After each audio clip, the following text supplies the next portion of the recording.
Neil from Essex here to talk to you about some techniques to get your loader onto your tractor if you're struggling a little bit. Essex, a helping hand with your land. Well, all of us would probably like to have a nice 40 by 60 barn dominium with a big wood stove in it. I don't know, just a couple ideas there. If you're like me, you don't have enough space to store a lot of your tractor stuff. This is my kind of implement yard, I guess you'd call it. I got my snowblower and my sprayer and my loader parked out over here. The kids call it the lumber yard too, because we're collecting stuff to build a tree house someday. Who knows?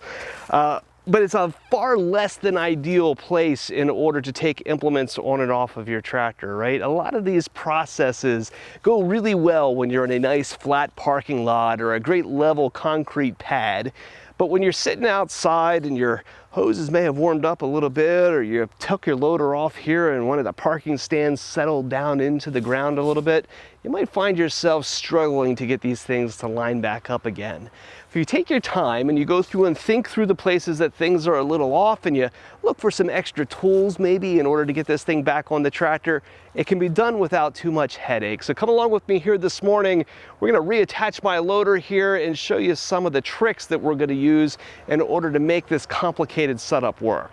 So when you're taking your loader off your tractor, you always want to have in the back of your mind that where you've left this thing is where you're going to have to go back to again in order to put it back on. And you could do yourself a lot of favors by taking these things off in smart places, right? Places where you can easily drive your tractor into them, keep things nice and level, but also in a place where things are not going to sink down into the dirt. If you take a look at my parking stands down here, you can hardly see the ends of them or the pads anymore because they've sunken down into the ground. Now, if you're like I have here and you have really soft ground, taking, say, a 3/4 inch piece of plywood or something and putting it on the ground underneath those pads to keep them from sinking in is going to help keep this loader a little bit more level and easier to get onto your tractor.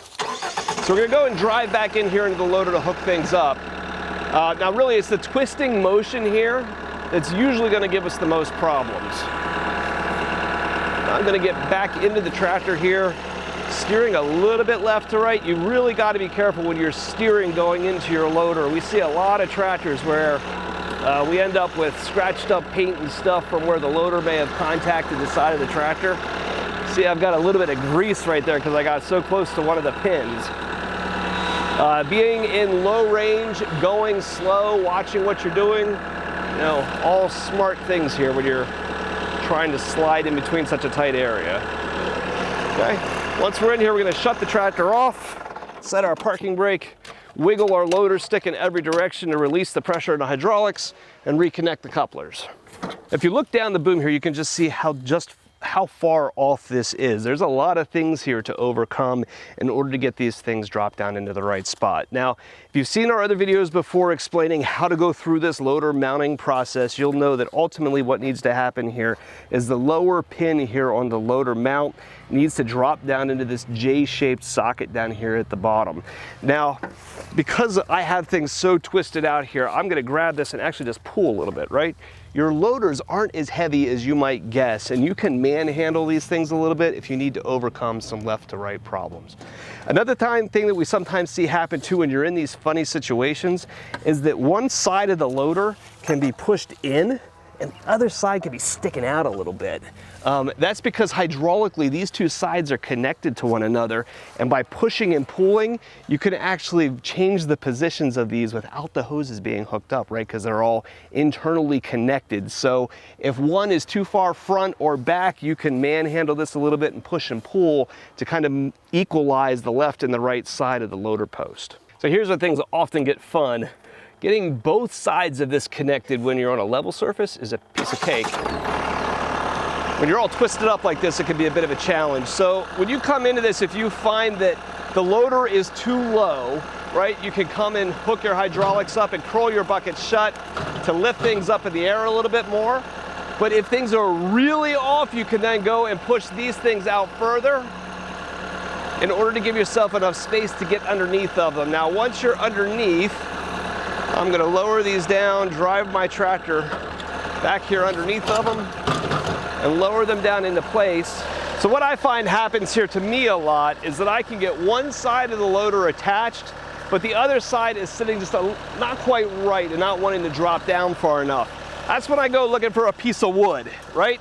You could get one side of your tractor connected to one side of your loader connected to your tractor so that you can pick your bucket up in the air. Then take your piece of wood and throw it underneath the opposite corner. And now by pressing down on that, you could go and push that end of the loader back down into your tractor so you can get your pin lined up. So if you keep these couple of techniques in mind, you know, the guidance that's always given to always park these things on flat level surfaces isn't necessarily necessary, right? It's not fun. It definitely complicates things a little bit. But just by knowing how you can manipulate the hydraulics on your loader to move things around to mate to your tractor properly, it's okay to go and use some of these more convenient storage locations until you have time to build the 40x60 barn demonium. But simple things like lifting that loader up, placing blocks of wood underneath of it to wiggle things into the right direction, manhandling that boom back and forth if you need to square things up, or pushing the loader post back and forth if you're a little bit twisted to your machine, is going to help you get this thing back onto your machine. I have never, ever in my life had to go at one of these things with a hammer and tap pins in or any of that kind of stuff, right? Force like that going in may require force coming out again, so it's best if you don't go those ways, right? By wiggling things around here, you know, use the force of the tractor, use those hydraulics in order to make these things line up. You'll be thankful for it down the road. So if you're shopping for a piece of equipment and we can help, or if you have parts or service needs for a machine you've already got, give us a call at Messick's. We're available at 800-222-3373 or online at messick's.com.